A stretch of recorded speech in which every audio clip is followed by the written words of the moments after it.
Assalamualaikum warahmatullahi wabarakatuh. Alhamdulillahilladzi hadana lihada wa ma kunna linahtadiya laula an hadana Allah. Asyhadu an la ilaha illallah wahdahu la syarika lah, innahu huwa ilahul wahid.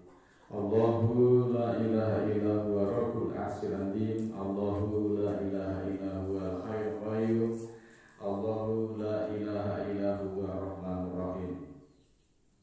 Muslimin, muslimat yang dimuliakan Allah, mengawali majelis kita pada kesempatan ini, marilah senantiasa kita mengucapkan puji syukur alhamdulillah kepada Allah Ta'ala atas kesempatan yang masih diberikan kepada kita. Oleh karena itu, saudaraku, marilah kesempatan itu kita pergunakan sebaik-baiknya untuk memperbanyak amalan-amalan soleh dan mempelajari petunjuk-petunjuk Allah yang ada di dalam Al-Quran.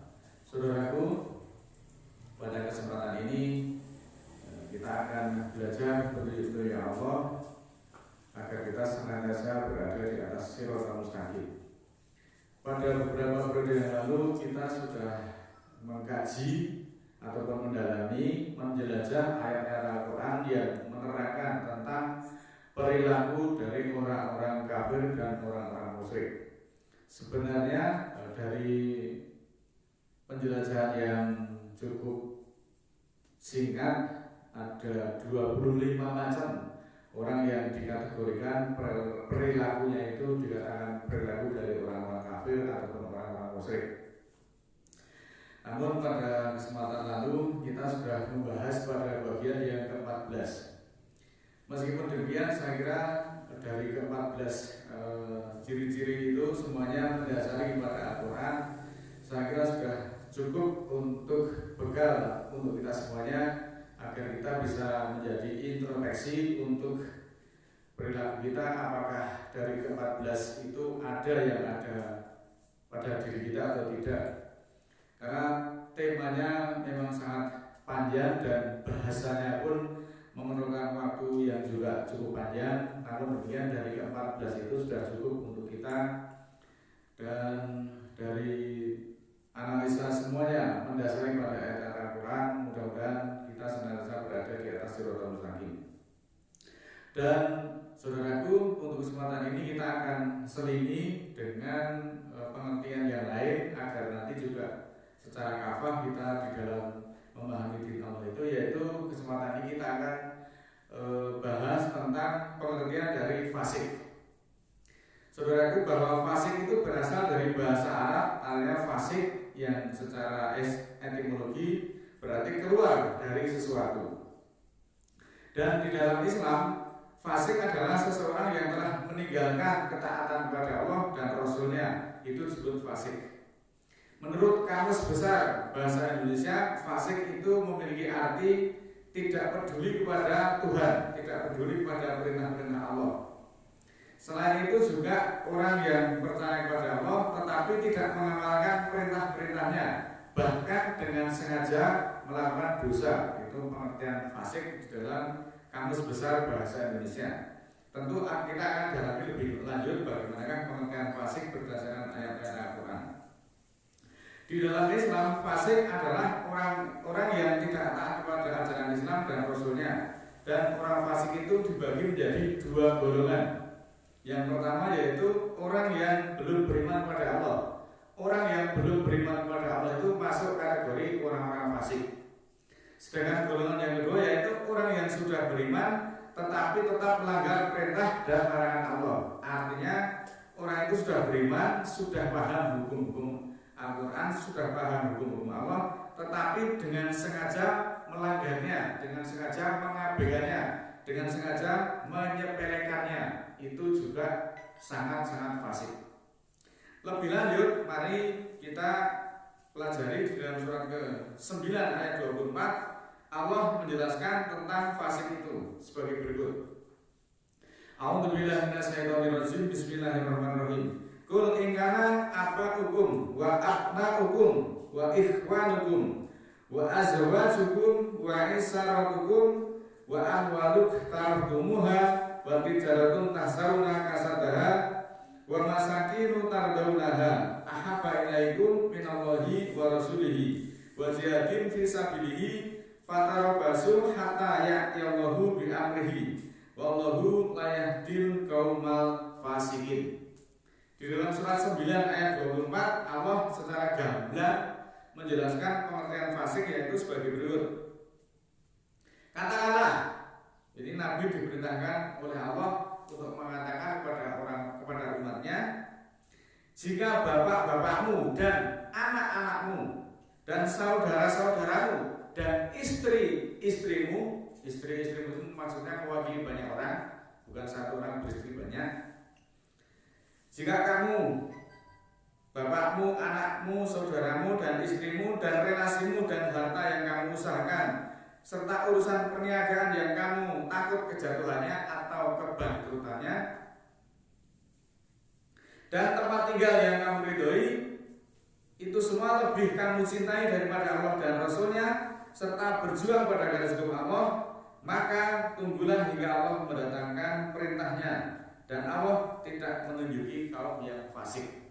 Nah, ini semua Allah yang menjelaskan kategori orang-orang yang mencintai semuanya itu lebih dicintai daripada Allah, lebih cinta kepada dunia daripada berjuang, maka itu Allah memberi stempel kepada orang tersebut, yaitu orang-orang yang fasik. Al-Quran itu berisi larangan untuk mencintai dunia secara berlebihan. Allah juga memberi peringatan kepada manusia untuk tidak mencintai dunia secara berlebih-lebihan, apalagi lebih cinta dunia daripada cintanya kepada Allah dan Rasulnya. Siapa yang melakukan demikian, maka ia harus berhati-hati akan datangnya siksaan yang pedih di akhirat kelak. Demikian pula orang-orang munafik dan orang-orang kafir itu juga disebut fasik, karena keduanya juga telah keluar dari taatan kepada Allah, keluar dari Al-Quran. Maka Allah akan memberikan ancaman jahanam kepada orang-orang fasik itu. Masalah orang itu diancam percaya atau tidak, itu ya nanti disilahkan ditunggu saja. Tetapi melalui ayat ini kita bisa menarik benang merah, kita bisa menarik kesimpulan kalau cinta kita kepada dunia itu seperti halnya yang diterangkan di dalam surat ke-9 ayat 24 tadi adalah orang fasik. Diruangi orang Jumatan hanya karena pekerjaan, hanya karena relasi, hanya karena dagangan, hanya karena saudaranya, hanya karena kepentingan kantor dan sebagainya. Diruangi semuanya itu kemudian meninggalkan sholat Jumat, yaitu namanya orang fasik. Saya perlu mengingatkan kepada diri saya dan kepada saudara-saudaraku semuanya bahwa sejauh apapun, sekali lagi sejauh apapun kalian mengejar dunia, maka finishnya itu adalah kematian. Maka adalah kita ingat itu. Maka kalau kita di hadapan Allah itu ya jangan angkuh. Kalau kita mengabaikan perintah Allah itu namanya kita angkuh kepada perintah-perintah Allah. Jangan angkuh di hadapan Allah, karena kalian pasti akan jatuh di hadapan Allah. Ini menjadi peringatan untuk kita semuanya bahwa sekali lagi sejauh apapun kalian mengejar dunia, finishnya itu adalah kematian. Apapun yang kamu usahakan, direwangi nanti orang berjuang, direwangi nanti orang Jumatan, direwangi orang nanti kajian, hanya karena urusan dunia, finishnya itu kalau kita sudah mati, semuanya itu nanti akan ditanggalkan dan akan ditinggalkan. Padahal kita mati-matian mencarinya, terus direwangi jubir jembalik, ninggalin perintah Gusti Allah, itu pun nanti kalau sudah finishnya itu adalah tetap kematian. Maka sekali lagi, apapun yang kalian kejar, sejauh mana kalian mengejar dunia, maka finishnya itu adalah kematian. Titik. Kalau kita sudah mati, kita nggak bisa berbuat apa-apa lagi. Kita nggak bisa ngaji lagi, nggak bisa Jumat lagi, nggak bisa berinfak lagi, bersedekah lagi, dan perbuatan amal-amal soleh yang lain. Maka selagi kita masih diberikan kesempatan, mari kita gunakan sebaik-baiknya. Surat kedua ayat 99. Walaqad anzalna ilaika ayatin bayyinatin wa ma yakfuru biha ilal fasikun. Sesungguhnya kami telah menurunkan atasmu ayat-ayat yang menerangkan dan tidaklah yang mengingkari kecuali orang-orang fasik. Nah, orang yang mengingkari secara sengaja ayat Al-Quran itu disebut fasik. Sekali lagi, fasik itu nanti tinggal menunggu perintahnya, perintah dari Allah. Terserah itu Allah nanti akan memerintah siapa untuk mendatangi orang-orang fasik itu. Nah, Ini sekali lagi saudaraku, sudah berulang kali Allah telah menjelaskan di dalam ayat-ayatnya, dan tidaklah yang mengingkari baik dari golongan manusia yang hidup pada masa lalu, masa-masa sebelum Nabi Muhammad dan setelah sesudahmu, semua itu disebut orang-orang yang fasik kalau melanggar dengan sengaja perintah-perintah Allah yang ada di dalam Al-Quran. Bukti kebenaran Al-Quran sudah sangat jelas. Tidak ada yang bisa mengingkari selain mata mereka yang tertutup ataupun hati dan qalbu mereka yang tertutup dan pendengar serta penglihatan mereka yang ditutup oleh Allah. Itulah orang-orang yang mengingkari petunjuk-petunjuk Allah, nasihat-nasihat Allah, hidayah-hidayah Allah yang sebaiknya itu diberikan untuk orang-orang yang beriman. Tapi karena fasik maka penglihatan, qalbu dan telinganya ditutup, seolah-olah ada sumbatan. Diseru kepada Allah pun tetap tidak menghiraukan, tetap mereka menyepelekan. Maka mereka itulah yang disebut orang-orang yang fasik. Dan saudaraku, mengapa setiap kali mereka mengingat janji dengan Allah, termasuk untuk percaya akan mengikuti ajaran-ajaran Nabi yang ada di dalam Al-Quran? Karena Nabi itu diutus oleh Allah untuk kepada umatnya.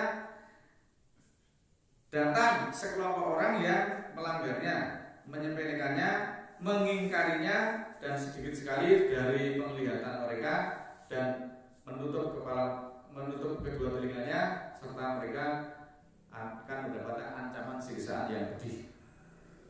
Maka saudaraku, jauhilah perilaku atau sikap-sikap yang buruk seperti yang saya sebutkan di atas. Mereka adalah para pendengki, orang yang keras kepala, orang yang hatinya sudah dibutakan, matanya sudah dibutakan, yang licik, yang selalu mengingkari janji kepada Allah. Jauhilah sebelum Allah benar-benar murka dan menimpakan azab kepada orang-orang yang fasik. Dan marilah kita segera kembali ke jalan Allah. Cintai Allah dengan segala jiwamu. Jangan menghambakan diri kepada orang. Janganlah kita menghambakan diri kepada pekerjaan. Janganlah kita menghambakan diri kepada pimpinan, kepada dunia, yang semuanya itu nanti akan ditinggalkan. Sekali lagi, sejauh apapun kita mengejar dunia, finishnya adalah tetap kematian. Ketika kita sudah mati, maka kesempatan untuk memperbaiki amal soleh sudah tertutup, sudah tidak bisa lagi diputar kembali waktunya. Maka benar kata Allah, sesungguhnya manusia itu dalam keadaan rugi. Orang yang senantiasa menyia-nyiakan waktu yang diberikan kepada Allah untuk kita mencari dunia, untuk mencari akhirat, tetapi dilupakan semuanya. Yang dikejar melulu hanya dunia, dengan berbagai dalih, dengan berbagai alibi, dengan berbagai argumen, yang intinya mereka tetap menyepelekan ayat-ayat Al-Quran. Itulah orang-orang yang fasik. Jauhilah sebelum Allah mendatangkan amarahnya, kemurkaannya kepada kita. Mari senantiasa kita berada di atas petunjuk-petunjuk Allah. Mudah-mudahan Allah ridho terhadap apa yang kita perjuangkan. A'udzubillahi minasyaitonir rajim. Bismillahirrahmanirrahim. Allahumma ighfirli wa lil mu'minina wal mu'minat al-ahya'i minhum wal amwat innaka sami'un qaribun mujibud da'wat innaka 'ala kulli syai'in qadir. Rabbana la tu'akhidna in nasina aw akhtana. Rabbana wa la tahmil 'alaina isran kama hamaltahu 'alal ladzina min qablina. Rabbana wa la tuhamilna ma la taqata lana bi wa'fu 'anna waghfir lana warhamna anta maulana fansurna 'alal qawmil kafirin. Rabbana ighfir lana wa li ikhwanina alladziina sabaquna bil iman wa la taj'al fi qulubina ghillan lil ladzina amanu rabbana innaka ra'ufur rahim. Subhana rabbika rabbil izzati amma yasifun wa salamun alal mursalin walhamdulillahi rabbil alamin. Wassalamualaikum warahmatullahi wabarakatuh.